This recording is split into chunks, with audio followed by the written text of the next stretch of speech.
जनगणना पर बैकफुट पर क्यों है मोदी सरकार? जनगणना है बहुत जरूरी। भूखे सोने को मजबूर हैं करोड़ों लोग। जनगणना से हर आदमी को मिलेगा योजनाओं का लाभ। आखिर कब होगी 2021 की जनगणना? भारत में लोगों के जीवन स्तर को बेहतर बनाने के लिए 1881 में जनगणना की शुरुआत हुई थी। उसके बाद देश ने समय समय पर कई कठिन चुनौतियों का सामना भी किया। आज़ादी का स्वतंत्रता आंदोलन हो या दोनों विश्व युद्ध या पाकिस्तान चीन से युद्ध ही क्यों ना हो, अगले 130 सालों तक भारत में हर 10 साल में होने वाली जनगणना की परंपरा अनवरत जारी रही। लेकिन 2021 में होने वाली जनगणना एक अबूझ पहेली बनी हुई है। रातों रात बड़े बड़े फैसले लेने वाली केंद्र की मोदी सरकार इस दिशा में कोई ठोस कदम उठाती नहीं दिख रही। यदि बात करें 2021 की जनगणना की, तो कोरोना महामारी के कारण इसकी प्रक्रिया रोकी जाती रही है। पिछली जानकारी के अनुसार देश में सितंबर 2023 से पहले जनगणना होना असंभव था, लेकिन अब तो सितंबर भी खत्म होने वाला है, लेकिन जनगणना शुरू होने की कोई बात सामने नहीं आई। इससे आशंका बढ़ गई है कि जनगणना 2024 के चुनाव के बाद ही संभव हो पाएगी।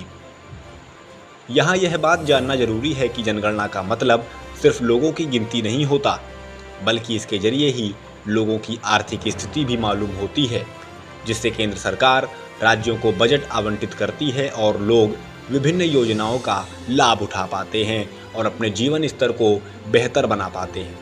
लेकिन फिलहाल सरकार 2011 की जनगणना के हिसाब से ही योजनाएं चला रही है, जिससे करोड़ों लोग गरीब होते चले जा रहे हैं। कई लोग भूखे सोने को भी मजबूर हैं। भूख सूचकांक में देश की स्थिति पड़ोसी देशों से भी बदतर हो चुकी है। आइए जानते हैं कि जनगणना में क्या अड़चनें हैं।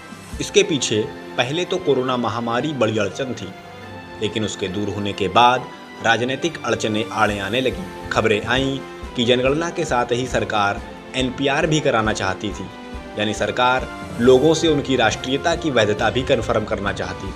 हालांकि इसका काफ़ी विरोध हुआ, क्योंकि इससे सरकार पर आरोप लगे कि सरकार इसके जरिए एक समुदाय विशेष के एक बड़े हिस्से को देश से बाहर का रास्ता दिखाना चाहती थी। इसके बाद जनगणना में जाति जनगणना भी आने आ गई। विपक्ष लगातार जातीय जनगणना की मांग कर रहा है, लेकिन कहा जा रहा है कि सरकार को इससे वोट बैंक खिसकने का डर है, इसलिए वह जाति जनगणना कराने से किनारा कर रही है। हमारे देश ने कई बड़ी बड़ी परेशानियों का सामना किया है, लेकिन कभी जनगणना नहीं रुकी। ऐसा पहली बार हो रहा है जब जनगणना में इतना लेट हो रहा है। हर देशवासी खुशहाली से जीवन यापन कर पाए, इसके लिए जनगणना बहुत ज़रूरी है। इसके लिए मोदी सरकार को जल्द से जल्द जनगणना करानी चाहिए। स्पेशल रिपोर्ट खबर ज्ञान।